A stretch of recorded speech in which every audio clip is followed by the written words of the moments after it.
What is going on, everybody? Tyler Brand back here with another video, and happy Friday. If this is your first video this week, it's been camp week here. Where you been? Watch some of the other videos this week. We have been talking about some of the biggest battles headed into the 2020 training camp for New England. We talked about the fullback position. We talked about the kicking position. We talked about the wide receivers. We talked about the pass rushers. And today, it's Friday, the last day of Patriots camp week. I figured we'd save the best for last. It's the elephant in the room that we have yet to speak about, but we got to talk about now. And that, of course, is the quarterback battle, the most important position on the field. Who will take the brunt of the snaps? Who will be the guy for 2020 in New England? Who will fill the large shoes of the quarterback that left here just a few months ago? So we're going to break down Cam Newton and Jarrett Stidham a little bit differently than we have in the last few videos on the channel. So buckle up, tune in. Let's talk Jarrett Stidham and Cam Newton. If you're new to the channel or you haven't seen one of the videos, if you go back a little bit, we do have a Jarrett Stidham profile video, everything, everywhere he's been up until pretty much this point. And then there's also a couple videos talking about Cam Newton, why I was a little iffy on the signing. I'm not a huge Cam Newton believer. I tend to think he's a rich man's Josh Allen. I'm not a very big Cam Newton guy. I think he's an uber athlete, but I also think that maybe 2015 was an outlier and his inconsistencies as a passer have hurt him. But I'm all in on both of these guys for leading the team in 2020. These are the guys that Bill Belichick and the staff there have chosen, and I fully support both of them leading the team in 2020. And they're both good, and they're both going to be very interesting to watch in very, I think, different ways, and even some ways that may be more similar than we all realize. Now, I will start by saying that smart money is on Cam Newton. Cam Newton's probably the better thrower right now that we know for sure. He's the better athlete that we know for sure. And there's obviously, he's got a ton more NFL experience. He's been around the league a lot longer than Jarrett Stidham has. So smart money is on Cam Newton, and he probably will, going forward, be the starting quarterback into 2020. But from the moment that Newton was signed, there seemed to be, or at least I saw, almost a sigh of relief that, thank God we're not stuck with Stidham and stuff like that. And one, I don't think that Stidham is just going to be thrown to the wayside and forgotten about, first of all.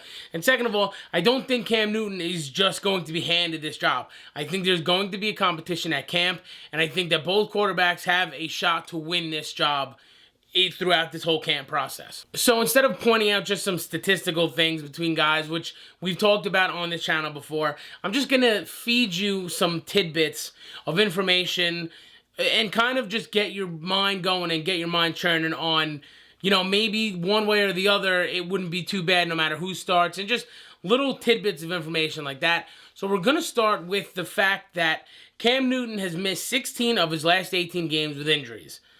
Now, we know in 2018, before he got injured, he was actually having a very good year, especially throwing the ball. He was completing pretty much a career high in completion percentage.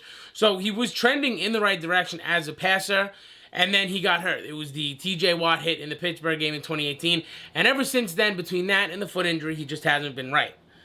However, he has missed 16 of his past 18 games. Again, that's something you have to take into account.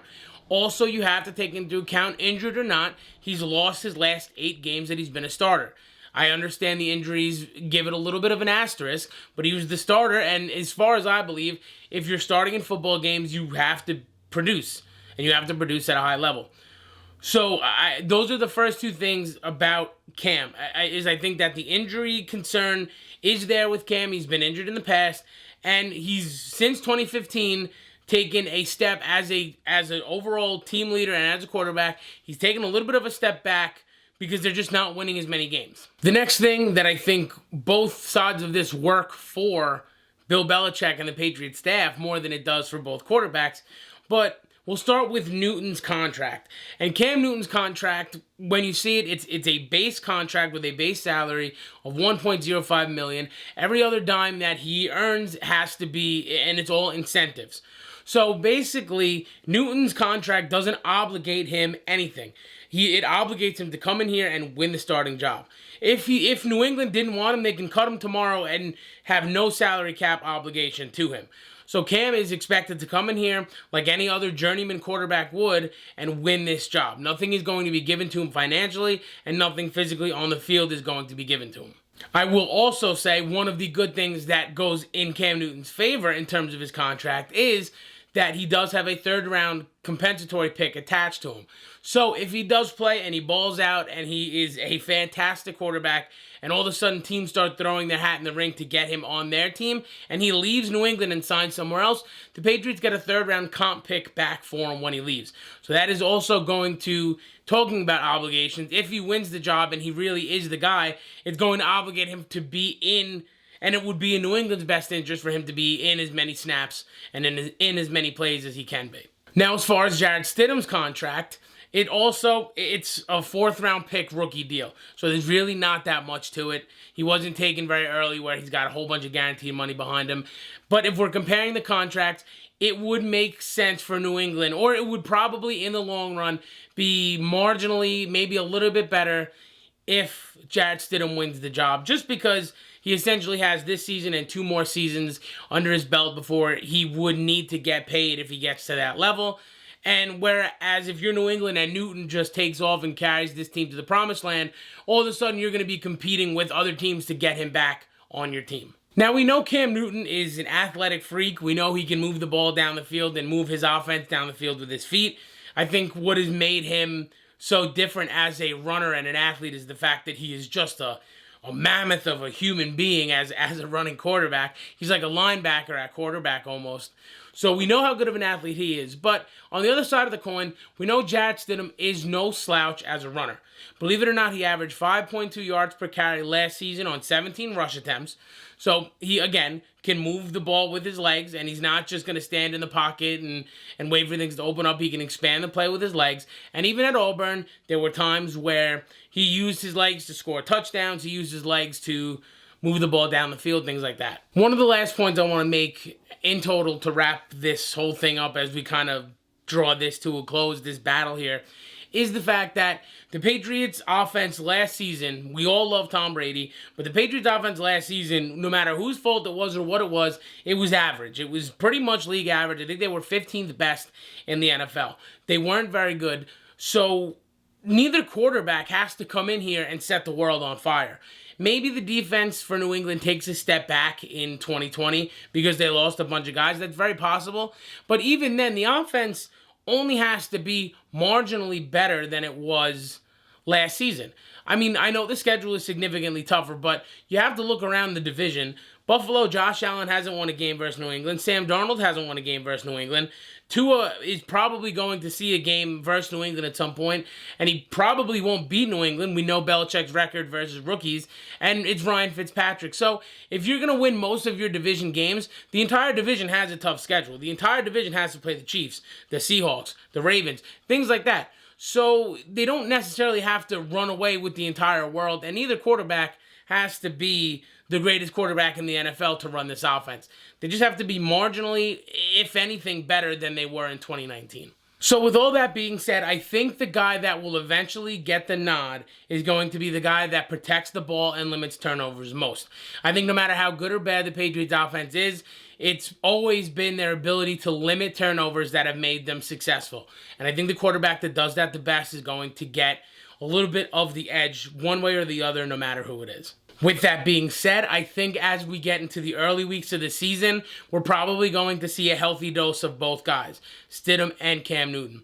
No matter how hard Cam Newton is working, and I know he's working very hard, and I know he's got a giant chip on his shoulder, and I love that, and I'm excited for that, but you can't expect a guy to learn an offensive playbook in 6 weeks.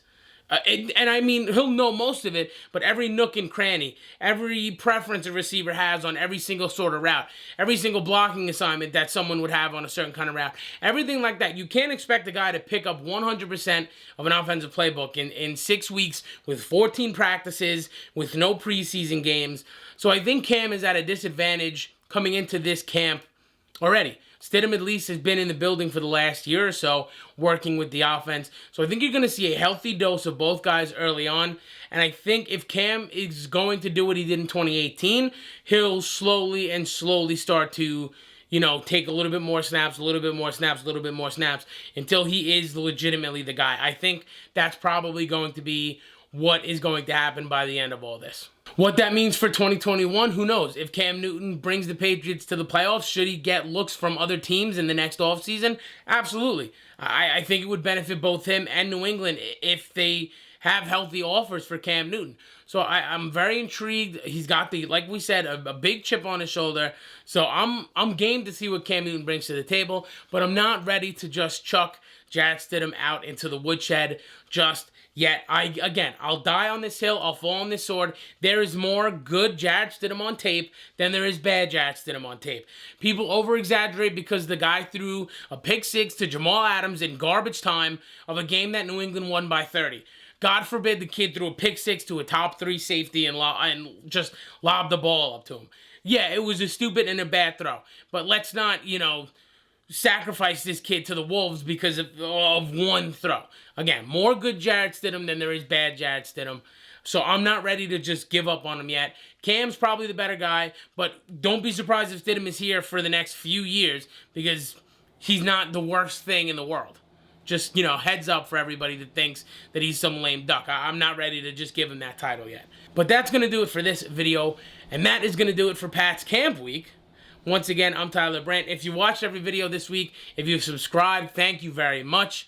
It's been very fun talking about training camp. Now, I know there has been almost nothing but COVID testing this week, but it was still nice to kick off the beginning of training camp and the NFL getting that much closer. I'll be back on the next video. Until then, follow me on Twitter, on Instagram, on Twitter at the Tyler Brand, on Instagram at Talking Pats. Until next time, I'm Tyler Brand. Be safe, be good, and I'll catch you on the next video.